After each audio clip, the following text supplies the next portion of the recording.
ఒకటి చెప్పాలి. నేను రాగానే 3 బాడీస్ అక్కడ ఉన్నాయి. మా బాబు తలకైనా లేదు, ఫస్ట్ తలకైనా లేదు. మా వైఫ్ ఫేస్ కనబడుతుంది, పాప ఫేస్ కనబడుతుంది, అంతే. రైల్వే పోలీస్ వాళ్ళు మొత్తం కవర్ చేశారు, అంటే వైట్ క్లాత్ తోటి.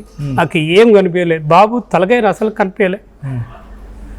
అది చూసినప్పుడు ఎందుకు ఈ జన్మ అనిపించింది ఫస్ట్. ఆ సిచ్యువేషన్లో నాకు ఏం అర్థం కాలేదు. చుట్టే తిరుగుతూ ఉన్నారు.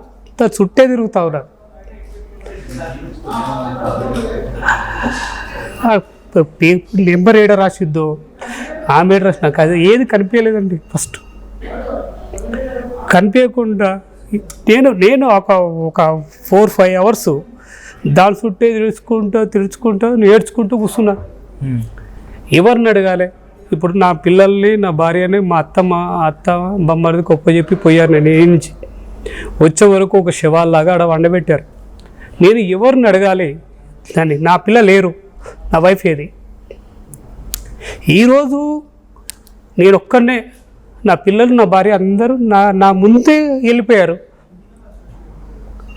అప్పుడు నాకు ఎంత బాధ, అది ఎంత మైండ్ మొత్తం ఆ రోజే చనిపోతే బాగుండు అనిపించింది. వాళ్ళు లేని జీవితం నాకు ఎందుకు అనిపించింది? ఎందుకంటే ఇప్పుడు నేను వాళ్ళ కోసమే ఫ్యామిలీకి దూరంగా ఉంటూ, పిల్లలకు దూరంగా ఉంటూ 10 రూపాయలు సంపాదించి వాళ్ళకి భవిష్యత్తుకు మంచిగా ఉంచాలి, నేను కష్టపడుతున్నాను, నా పిల్లలు కష్టపడద్దు అనే ఆలోచనతోటే ఉన్నాను నేను.